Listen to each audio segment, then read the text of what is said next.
Was the iconic statue of Pakistan's 1971 surrender really destroyed in Bangladesh? Time to uncover the truth. The statue in question is a powerful symbol located in the 1971 Shaheed Memorial Complex in Bangladesh. It depicts a moment of historical significance, the surrender of Pakistan's Major General Niazi to the Indian Army and Bangladesh's Mukti Bahini, marking the liberation of Bangladesh. Recently, a whirlwind of controversy has swept this emblematic monument into the limelight. Reports suggest its destruction at the hands of anti-India vandals. The allegations have been fueled by images shared by Congress leader Shashi Tharoor. Yet, counterclaims argue that the statue was not destroyed, but rather sculpted to portray people lying down. Amidst this backdrop of political unrest, violence, and concerns for minority safety in Bangladesh, the truth has become a subject of heated debate. With conflicting reports circulating, it's crucial to examine the evidence and separate fact from fiction. Let's dive into what the news reports are saying about this incident. Firstly, we have Congress leader Shashi Tharoor, who sparked the controversy by sharing images of statues at the 1971 Shaheed Memorial Complex in Bangladesh that depict the surrender of Pakistan after the war. He claimed that these statues were destroyed by anti-India vandals. This claim quickly caught the attention of many, igniting a whirlwind of speculations. However, the story doesn't end here. Some have countered this claim, asserting that the statues were not destroyed, but rather, they were sculpted in that manner. They argue that the statues are representations of the atrocities committed by the Pakistan Army during the 1971 Liberation War. As such, the statues depict people lying down, which could be mistaken as them being vandalized. The Shaheed Memorial Complex carries historical significance. It's the site where the Provisional Government of Independent Bangladesh was sworn in, marking a significant milestone in the nation's history. This fact only adds to the gravity of the claims and counterclaims surrounding the statues. But there's another layer to this story. Bangladesh has been witnessing political unrest, with protests leading to the resignation of former Prime Minister Sheikh Hasina amid allegations of various crimes. These protests have also targeted minority communities, particularly Hindus, with numerous attacks reported. This context of political turmoil and violence provides a backdrop against which these claims and counterclaims are being made, further complicating the situation. Moreover, Prime Minister Narendra Modi has urged the interim government, led by Muhammad Yunus, to ensure the protection of all minority groups. This plea is a stark reminder of the concerns for the safety of minority communities in the country.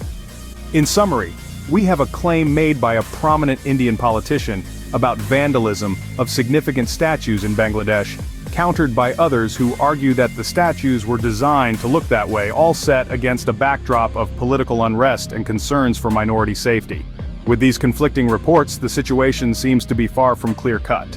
Now that we've seen the arguments from both sides, it's time to fact-check these claims. First, let's tackle the historical significance of the Liberation War Memorial Complex in Mujibnagar, Bangladesh.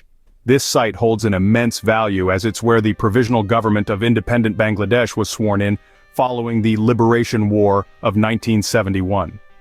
The complex is adorned with sculptures, some of which depict the atrocities committed by the Pakistan Army during the war, and others symbolize the surrender of the Pakistan Army to the Indian Army and Bangladesh's Mukti Bahini.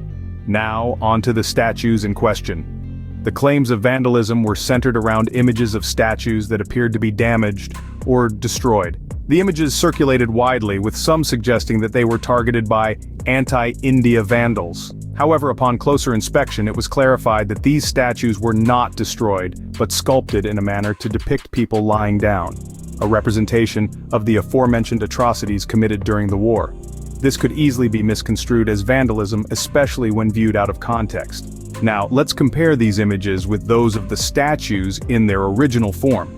Upon doing so, it becomes quite clear that there doesn't seem to be any significant difference in their state. The statues that were claimed to have been vandalized appear to be in the same condition as they were when they were originally erected. So, what does this tell us? It seems that the claims of vandalism may have been based on a misunderstanding or misinterpretation of the statue's design and intent. But we must remember that this doesn't discount the fact that Bangladesh is currently experiencing political unrest, with protests leading to the resignation of former Prime Minister Sheikh Hasina. and numerous reported attacks on minority communities. Fact-checking has given us a clearer picture of what really happened, but what's the final verdict? After examining the evidence and fact-checking the claims, we can finally reach a conclusion. The statues at the Liberation War Memorial Complex in Bangladesh's Mujibnagar were not vandalized as initially claimed. Instead, these sculptures were intentionally designed to depict the atrocities committed by the Pakistan Army during the 1971 Liberation War. It's a potent reminder of the historical significance of this location, where the oath-taking ceremony of Bangladesh's provisional government took place post-war. This incident is not merely a misinterpretation of art but has significant implications for Bangladesh's political climate. The country has been grappling with political unrest, violence, and concerns for the safety of minority communities, including Hindus. It shows how easily misinformation can fuel unrest and target innocent communities. So, was the iconic statue of Pakistan's 1971 surrender really destroyed in Bangladesh? Our investigation reveals that this news was fake. As always, it's important to verify information before believing or sharing it. Thanks for joining us on this journey to uncover the truth. Before we wrap up, we want to take a moment to thank you for taking the time to watch this video. Your support helps us continue our mission to debunk misinformation and uncover the truth. We hope you found this investigation enlightening and informative. If you did, please consider subscribing to our channel. Your subscription not only supports our work, but it also ensures you never miss out on any of our future investigations. Additionally, we encourage you to engage with our content. If you have any questions about today's topic or if you have suggestions for future investigations, don't hesitate to leave a comment below. We value your input and look forward to hearing your thoughts. Until next time, we urge you to stay curious, keep questioning, and most importantly, stay informed. The world is filled with misinformation, but with a discerning eye and a questioning mind, you can help unveil the truth. Remember, the truth is out there, and it's our collective responsibility to seek it out. Thanks again for joining us on this journey. See you in the next video.